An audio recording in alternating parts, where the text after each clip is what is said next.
วันตอน6 โมงเจ้า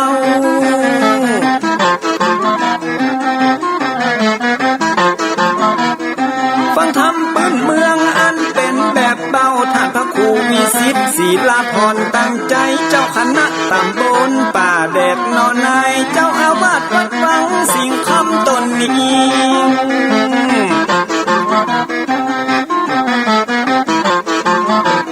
อนุรักษ์ของเก่าล้านนาก่อนกี่คือลูกหลานเฮาตีเกิดมาด้วยกันรักษาของดีเก่าเกลือได้อยู่กู้ถิ่นล้านนาฟังทำแล้วของแผ่วจิตใจเหมือนป่าอยู่ในนาทีนั้นนาม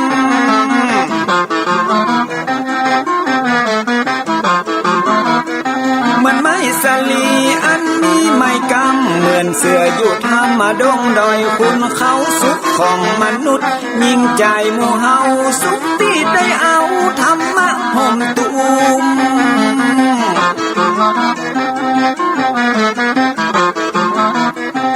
ใจคนใดมีธรรมห่อหุ้มใจคนนั้นจุ่ม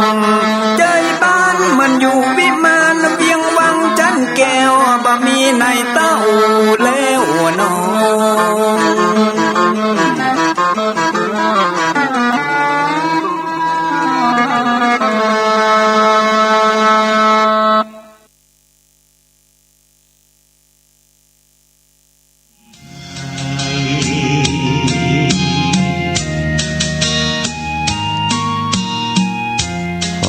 ยกมือ10 นิ้ว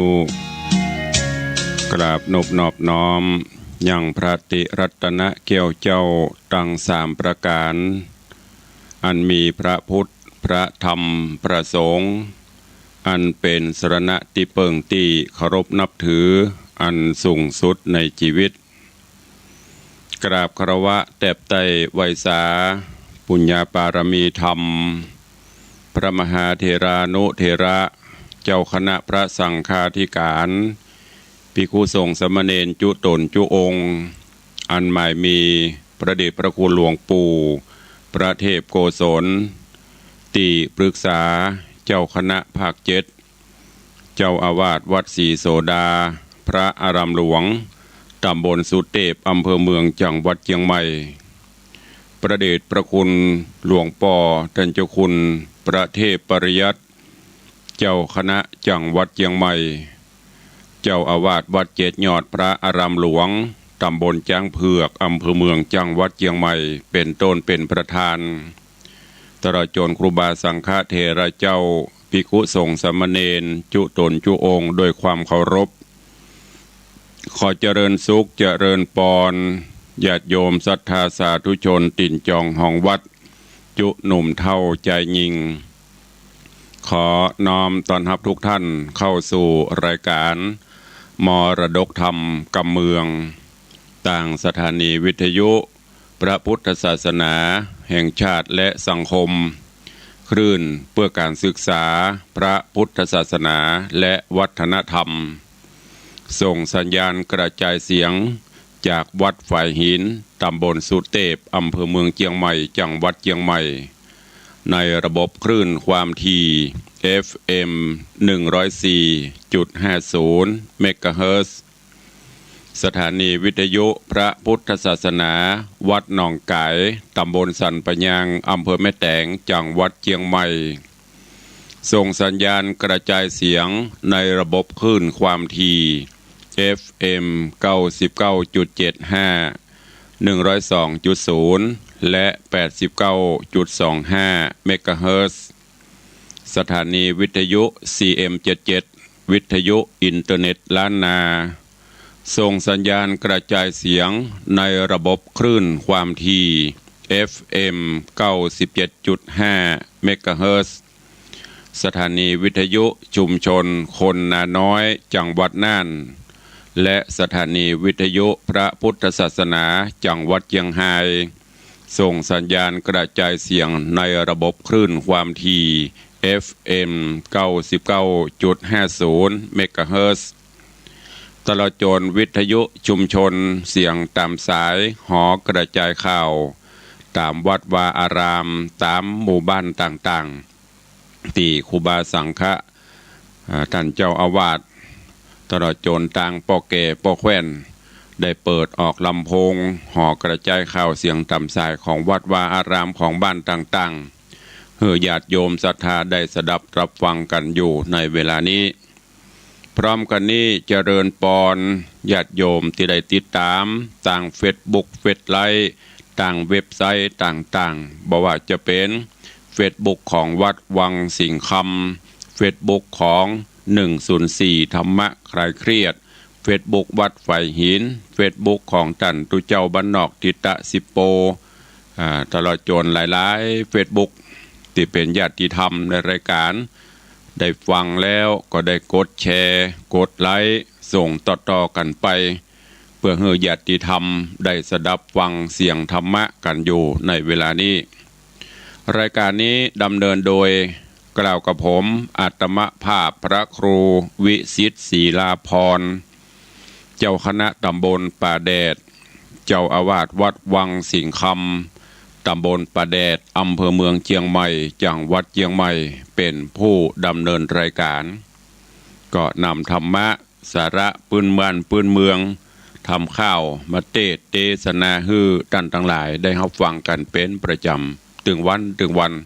ตั้งแต่เวลา6 โมงถึง7 โมงเช้าโดยประมาณยกเว้นพี่น้องที่ฟังสัญญาณจากดอยม่อนจำปีวัดพระแก้วจังหวัดเชียงรายก็ฟังกันเมื่อค่ำยามคืน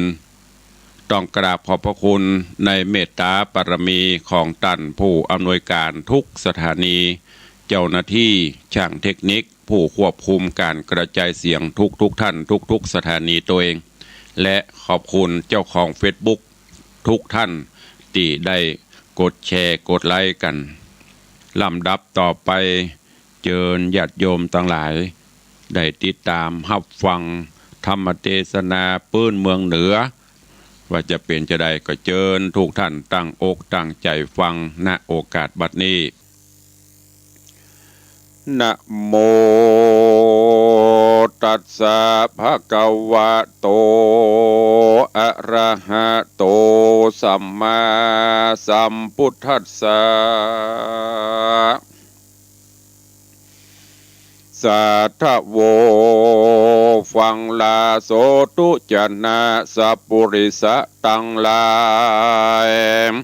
ตั้งยิงแหล่งใจม้วนหมู่ติได้ปากันอยู่ทำท่าดาฟังยังรัศธรรมเทศนาเรื่องนางเก้าหานลำดับการมาถึงผูกซองตอนซองเนื้อเจ้าขอเชิญศรัทธาตั้งหลายหนุ่มเท่าจุงตั้งจิตใจทอมท่าดาฟังต่อไปนานิและนาตะตาเอโกยักโคดในกาลานอนใสก็ยังมียักษ์ใหญ่ปาลาอยู่กูหาทำใหญ่กลางป่าไม้ดงดานได้ยินเสียงขานมีกองแห่งพี่น้องใจราม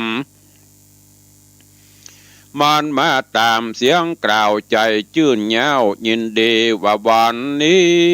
มีโชคใหญ่ลาบมาไกลตนกูมันก็หันบุญจูน้องละ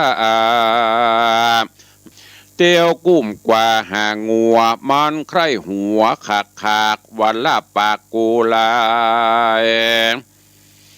มันก็กลายเป็ดนาไวบ่จะตันใจเป็นงัวไปก่อนแน่หือใจลาตัวไป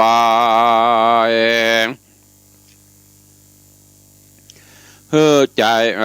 เฮอใจลาตัวไปใจใส่ใจน้องลาบ่หูยากเท่ามาทะเล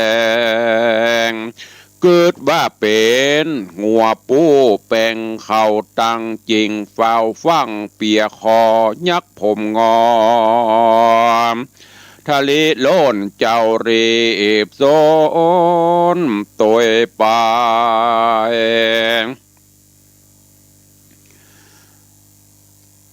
ตกแดนไกลลำตีไกจากปี้ตั้งมวลก็มีหันและนาเตพาตาโรส่วนสีใจปี้เบาห้องเอิ้นเป่าหากันเสียงเนื้องนันตัวป่าเปื้อสอลาหางหัวเสียน้องตัวบอดทองแม่นเอิ้นห้องหลายกำนึกเจ้าบุญนำน้องลาปิกปอกนาหาปางเตี้ยงนอนครางคูดคูห่มผ้าอยู่คนเดียวเขาก็เลวหลังปอกเอากันออกมาปางบ่หันบุญขวางน้องลานอนห่มผ้าดังคะเนงอกดันพิงบูไม่ว่าน้องแก่นไทยไปในห้องเอิ้นไปตัวห้องเสียงตอบทองบ่หันมีหรือยักษ์ผีตัวกระลักน้องลาป่าไปหรือสัตว์จังไรใจหยาบมากันกาบตนใจหรือเจ้าบุญภายน้องลาลงเข้าป่าแดนไกลสุดวิสัยค่ำมืดฟ้าก็มาห้องอืดครางคนตั้งป่าโศกไม่ร้องร่ำให้จุคนก็มิหันแหละนะตามาทางปากาเซนโตสัทธาอาหาสัทธาสัพปัญโยตนเป็นครูแก่โลกจักไข่อาโภคบาลีบทหลังมีไปแจงพระจริงแสงเตสนาว่าภิกขเวดุกะราภิกขุดังหลายอันคงควายทำผาเสดเมื่อกูเกิดเป็นโชติกุมารกรรมมาปานจักย่องตกอยู่ในห้องดงไพรยักตาใสปากปากว่าบุญดันป่าดงนาเตพาตาโรอันว่าปี้ใจตังสีบ่หูตี้หันโหนตีอกตนลำร้องดังตังลูกน้องหมู่คนกันเข้าโสนสารถามข่าวห้องอะไรห้องให้เศร้าตังปางตีอกครั้งจุผูว่าเจ้ากลิ่นกูอยู่ตังได้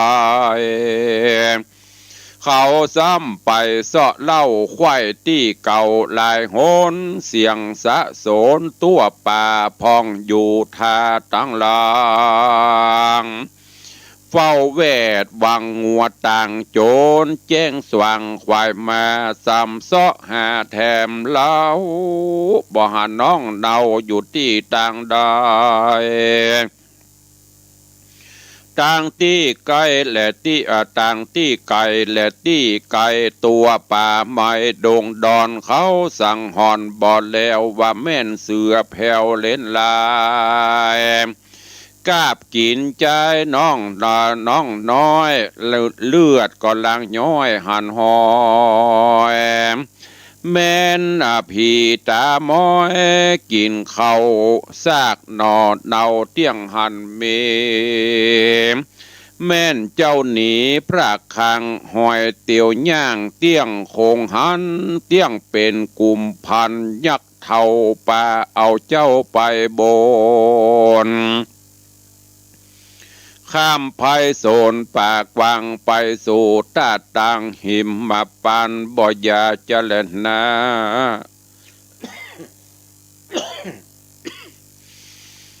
การเสาะหาเสียงซ้ำสุดใจพับดงไพรป่าไม้ตาวันไกลดาแรง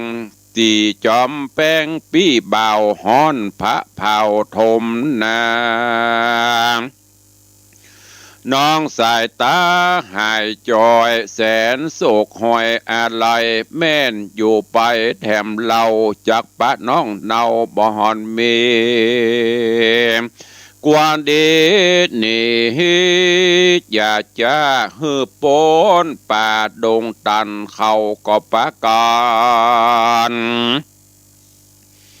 เรียกร้องเห่อลูกน้องนำนารีบจัดดาแต่งหางติดงัวต่างเร็วปันแล้วก็เอากา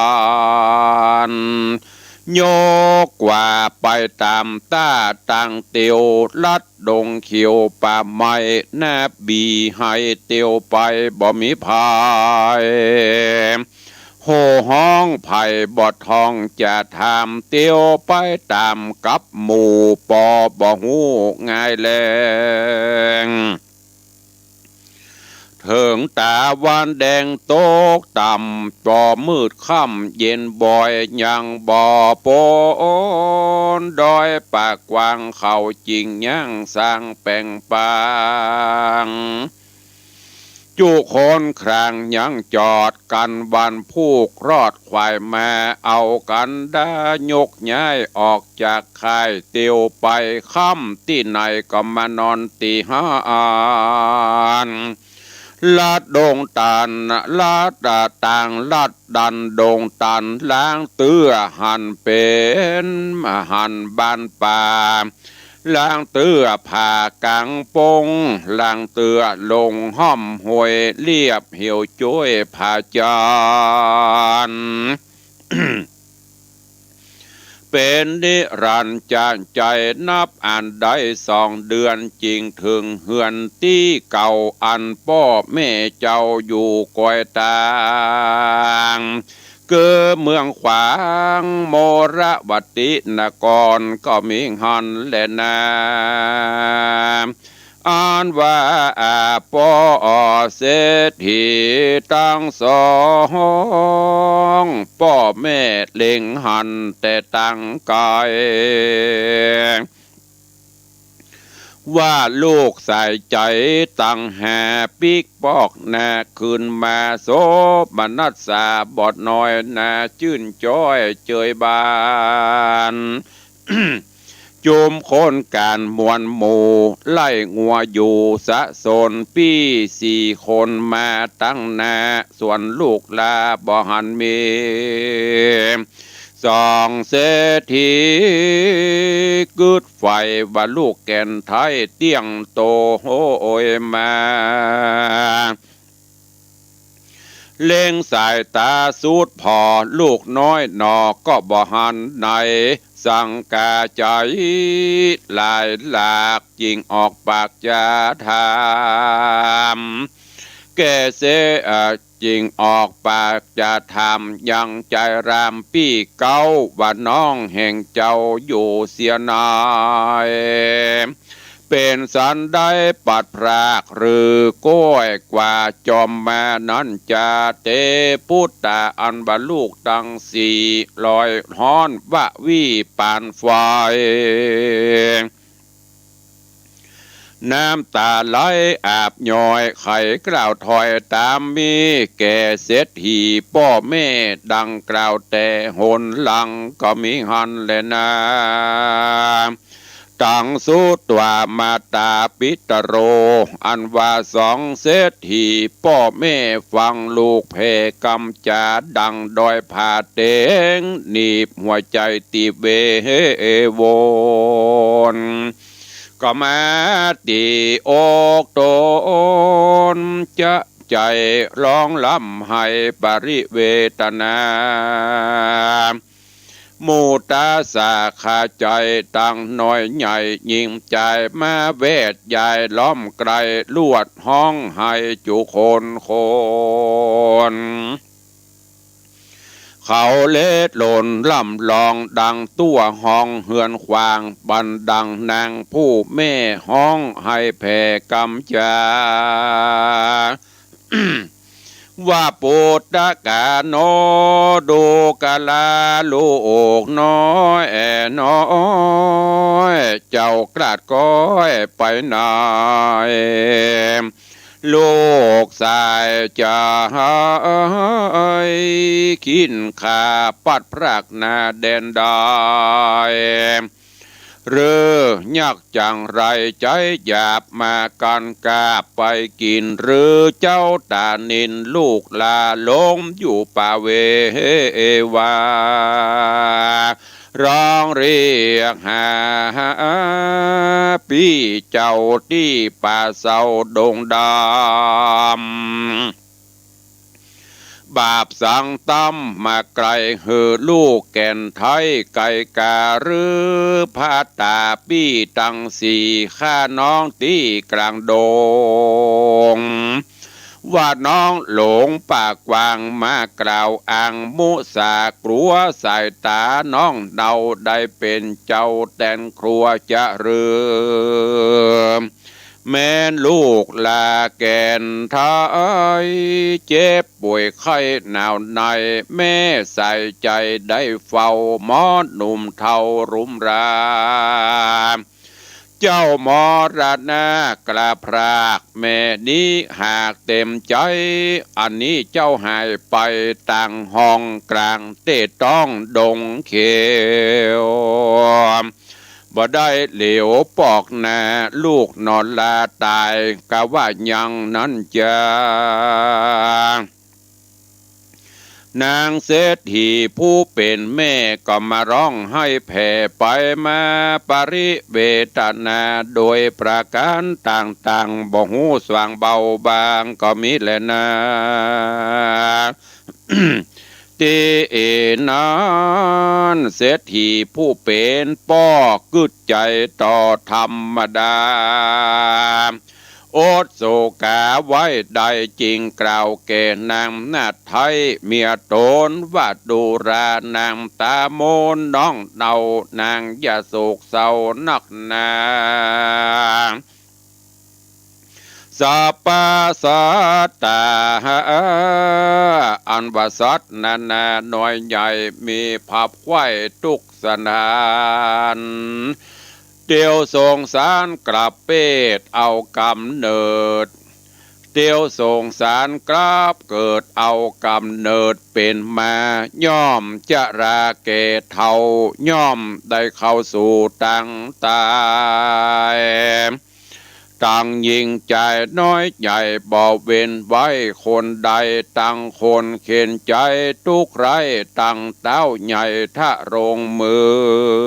อง โยธาเรื่องอำมาตย์ตั้งนักปราชญ์และหมอยาตั้งคนปาลาเงาใบตั้งคนใจและเศรษฐีบ่อาจหนีกล้าดบนอำนาจมัจจุราจะทำกึดเอากรรมเป็นใหญ่กว่าการโศกไม่บ่เป็นยาแม่แอนให้หาลูกเต่าตุกข้ำเจ้าแรงงายการมันตายความแน่ให้ล้นฟ้ามันก็บอกคืนแม่แม่นมันลงดงแน่ปากว่าอ่าง ชีวิตค้างบ่เป็นผีบุญเฮามีไปนาใจลูกลาเตียงจักหันคอสริโสพานน้องน้าเอาอย่าโศกเศร้าอะไรจุงตั้งใจฮืบมันกึดสอดดันไหลแสงกำเว้นแรงมาอาปาดไผบ่อาจพระหนีหน้าบุญมีมาไกลไผบ่อาจไล่หนีหายคนยิ่งใจตัวนาบุญบาปกระหากป่าไปจากทุกใจยากไรจักโศกไม่เคืองกาย้อนบาปมาปาดตองจากปัดปี้ปัดน้องและผัวเมียลูกหลานเสียพระคังย้อนบาปค้างแต่ปังอ่อน จากภาพนกรโปเป็นเต้ายดเหยือกเหยาปัทาวีจักเป็นเศรษฐีมั่งเต้าคนอยู่เฝ้ารุมรา บ่โศกาโศกใหม่บ่ยากไรขี่สังย้อนบุญปังตอบต้องขอเจ้านาดน้องจุงคณิงก็ลูกหายสอยพระอักนาร้อยกำบาปกรามาเติงจะเล่นนาอันว่ามหาเศรษฐีอำมาตย์ก็ฮือโอวาทกำจาแก่พระลิญาเมียมิงโดยในยะยิ่งหลายประการก็มีหันและนาอันว่านางเศรษฐีมีใจดีขึ้นมาสะน้อยโศกเศร้าก้อยเบาบางครางเป็นเตื้อย้อนใจมุตตาจริงฮือโหลาผู้เท่าอันเป็นเก้าแก่หมอตัวมาคงควายหาจ้องเถิงตี้ป่องตังไปแห่งใส่ใจลูกเต่าด้านผู้เท่าหมอดูเอาดินสอจูบนเป็นเยะหลังแอนลับตานับอาทิตย์มาเป็นเจ้า นับอาทิตย์มาเป็นเก้าตราบต่อเต้าถึงเสาตามปินเต้าแต่ไทยวางตั้งไว้เป็นทานลงเลขหานกุลเศษตามประเภทโหลาใครหัวขาสันหัวเขาว่าลูกเต่าหักยังมี แต่เป็นเคราะห์ปีมาไล่ลาหูใกล้บังเงาสุกกับเสาเป็นตัวขาดอังการปาดลักษณะ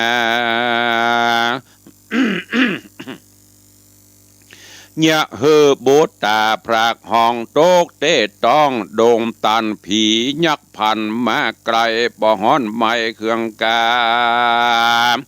พัดสะมาช่วยกรรมบ่ได้ความตนตายมีบุญหลายไปนาจักเป็นเจ้าฟ้าทะโรงเมืองยะสะเรื่องใจจะเตี้ยงปอกแน่คืนมาบ่อยาจะเล่นนาอันวาดนางเศรษฐีผู้แม่ฟังกรรมกล่าวแก่โหลาใจดีมาสะใจดีมาหลายหลากโศกเศร้าหากกลับหายรางวัลหลายเหลือแหล่ยื่นต้อนแผ่โหลาก็มีแลนาเตนี้จักจะกล่าวถึงใจบ่าวโจติกุมารอันยักผ่านบาปเศร้าจุหลอกเจ้าป่าไปกลางดงไพรป่าไม้ดังกล่าวไว้แต่หนลางในขณะนั้นอันว่าเมฆและฝนหายขาดแสงเดือนฟาดลงมาแจ้งแก่ตาเป็นที่เล็งหันที่เป็นตามืดมัวฟางเป็นแห่งเจ้าบุญแต่งตัวเองเจ้าบุญแต่งตัวงัวโอดความกลัวไว้ใดโล่นเข้าใกล้กำหางงัวเนี้ยครางวีดวิ่งเจ้าหน่อยจริงตัวไปตกแดนไกลเหมือนดังไกลเสียงพี่ไทยบ่หันมีเอินหลายตีกอดแล้วเสียงปี้เกี้ยวบ่คานแม่นอพุทธาฮ้อนไม่รีบวกไล่งัวงานยักผีมานเนี้ยแสงมาแต่งแกล้งเลยไปก็มิหันแลนะตาในกาละนันเรายังมีเสือโค้งเท่าเล่นลาย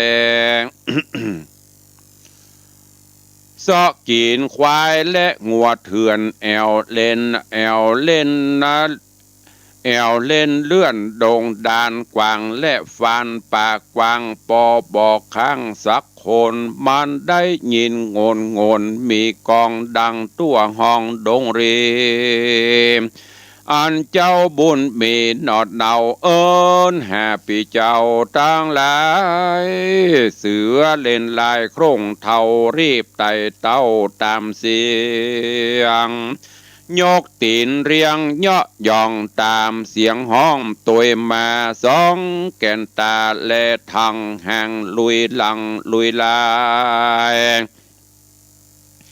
มันคุยขายมาไกลหันหัวใหญ่ปังมามีใจลามหนุ่มเนาที่ไต่เต้าตัวมา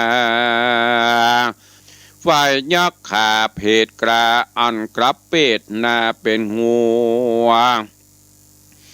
ยกย่อหัวหูตังสาบเสือตังตาสาบเสือตังดังมันตาแลจันเจาะส่องบ่หันปองเสือลา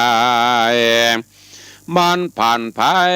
เฝ้าฟังใจน้องหลังตัวไปเสือตาใสโครงเท่าหมอบลงเต้าหิมตางบ่หูไก่และไก่จักไปต่างใต้ก็กลัวเสือจักไปต่างเหนือก็กลัวยักษ์เท่าลวดบุญเขาพุ่มเฟยนาเอาใบไม้มาปกไว้นั่งอยู่ใต้เครือวันหัวใจตันตีบไม่เป็นดังไข่สันตั้งคิงเอาหลังปิ้งต้นไม้ปอสันไว้ถึงไปกลัวเสือลายกันกาบกลัวยักษ์บาปเอากินเจ้าหมอบกับดินคูดคูอดดักอยู่คนเดียวเจ้าตาเขียวกึดใดย่อมือใส่เกศาน้อมไว้หากุลพ่อแม่ว่าขาดแด่พ่อแม่สององค์ลูกหลงโดงป่าไม้บ่หูดได้และเหนือมีแต่เสือและยักษ์เทาที่ป่าเศร้าดงดำมันอาธรรมกระยาบจักมากาบลูกเป็นอาหารกำโบราณสอนไว้ว่ากุลแม่ใหญ่หนักหนาเพียบพระสุธาแผ่นกวางกุลป้ออ่างอากาศปลายโบนกุลปีนั่นใส่เต้าดอยใหญ่ยุคันทอนกุลคู่สอนสิบประสาทหากวังอาจเต้าโกงกาบัดนี้นาลูกเต่าทุกโศกเศร้าอยู่กลางโดงขอกุลองค์พ่อแม่มาปกแผ่ตนใจอย่าหือเสือเล่นลายเข้ามาไกลอย่าหือยับใหญ่มหาภัยนาอย่าถูกขอฮือลูกสวัสดีแด่เตอโสปันนายักโคพยักขังอนุพันธิตวา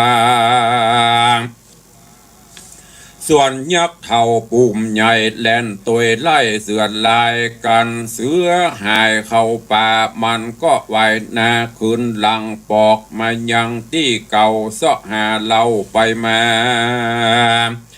มันโกธาเดือดหาวว่ากูนี่เงานักหนาอาหารมาเถิงปากป้อยบ่ลากไป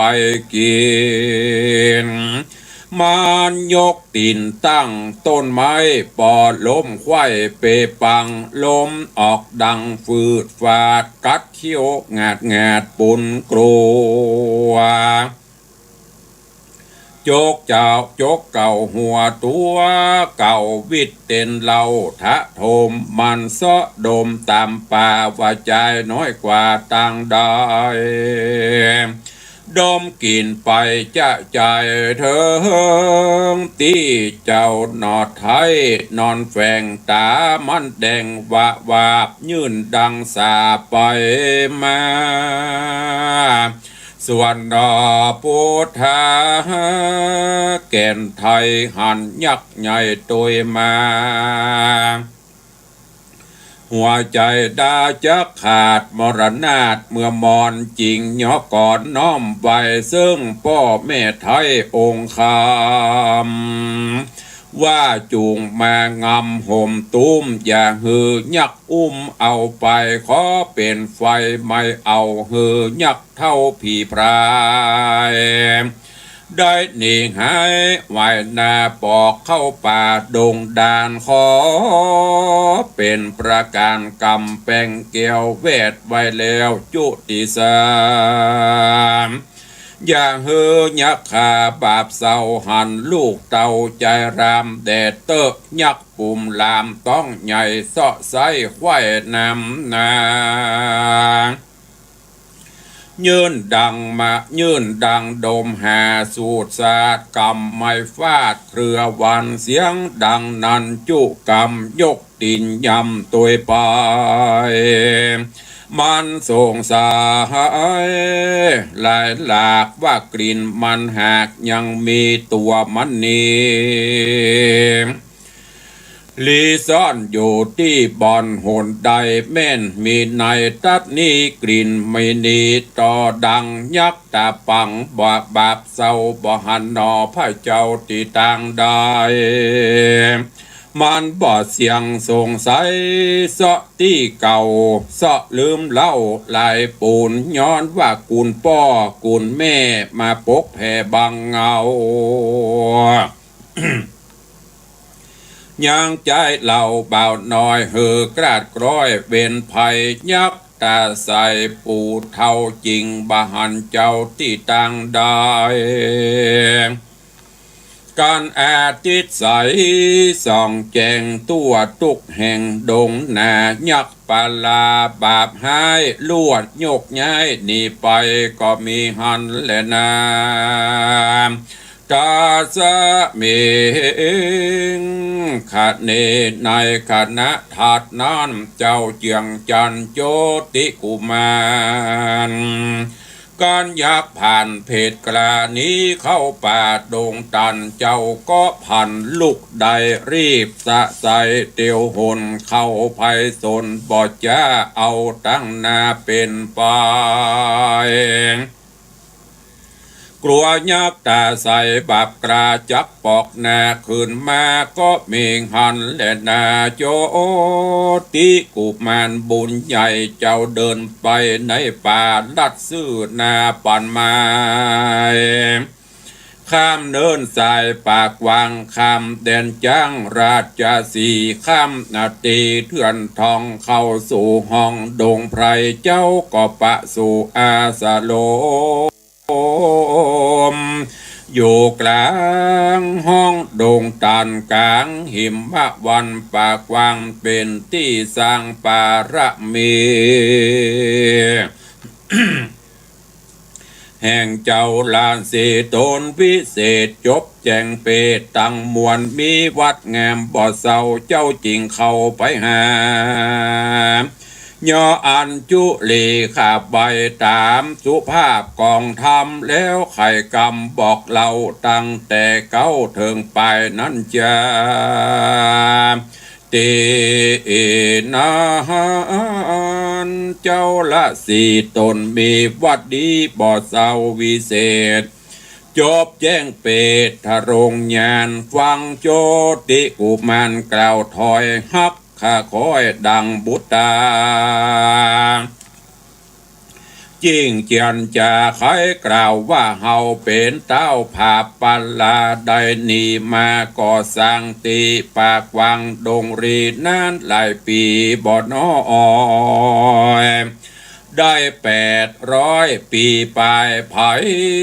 บอกไกลมาหอดมายังจอดศาลากลางดงหน้าป่าไม้เฮาเสาะไส้หัวมานบอกเคยหันสักเผาตั้งหนุ่มเท่ายิงใจมีแต่ยักษ์ไพรเพศกลาสัตว์ร้ายลาดงไพรเต้ามีในวันนี้ใจเฮากรี้เจอเอ่ยบาน ย้อนกูมันหน่อเนาเตียวไตเต้ามหาเจ้าตาปะสาจื่นจอยจะอ่อนอ้อยลายประการแล้วฮือกูมันหน่อไทยกินลูกไม้นาก้อนข้ามมาหอออดแล้วก็ฮือเจ้าหน่อแก้วนอนในก็มีงอนแหละนาตาโตปัฏฐานะแรกแต่นั่นไปนาอันว่าเจ้าหนอลากุมารใจเจ้ยบานเตื้อหน่อยอยู่กับยอดซอยป้อราศีกะตำวัดดีค่ำเจ้าอุปถากเฝ้าคอยแยงตาวันแหลงก็มาเก็บดอกไม้วางตั้งไว้เหนือคันตักน้ำชันน้ำใจหาลัวไว้ดังไฟ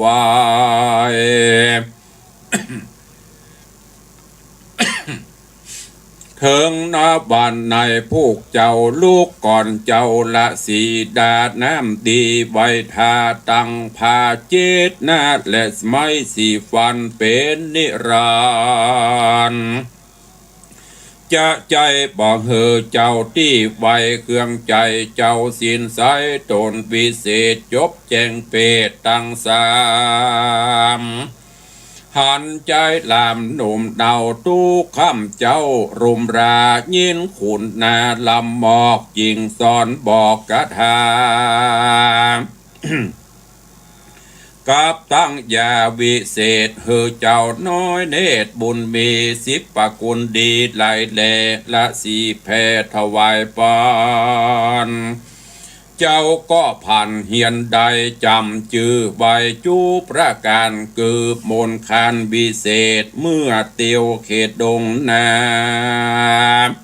สัตว์นาน้อยใหญ่บ่มาไกลราวีมนไกรจินสีกระเปดมนเปะยักเพศกุมพานมนบางฝันเซึกใหญ่มนเตียวไตกงกามนเป่าดอยผาป่าไม้หืดลมควายเปปางมนเป่ายังสัตหายหือบ้างง่ายเอากรรมเจ้าขุนทำหนอดไทยเฮียนชื่อได้เรียนชื่อได้จุอันก็มิหันแหละนะ โสปิกุมาโรอันว่ากุมารนอดเดาอยู่กับพ่อเจ้าละสี่หมื่นหลายปีสะลำเจ้าก็เกิดพร่ำในใจว่ากูมาไกลต่างห้องโต๊ะเต้ต้องดงดานเหิงเบินนานนักแก่ปอดและแม่อยู่ต่างหลังตายกะว่ายังบ่หูกูใครบอกสู่เบียงใจหนตั้งไปบ่แจงบ่หูแห่งตั้งเตียวกลางดงเขียวป่าไม้จักปอกใดต่างดา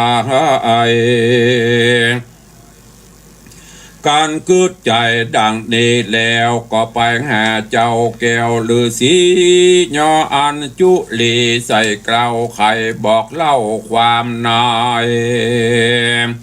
ว่าข้าแด่ป้อสินสายตีไว้ข้าหมออ่อนไทยข้านิ่งหายังปิตามาอันดาพ่อแม่อันอยู่แก่เบียงใจโหนตั้งไปบ่แจงขอเจ้าแสงไข่จาม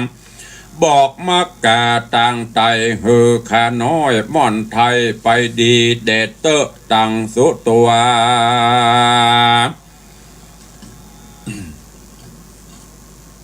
ตาปะโส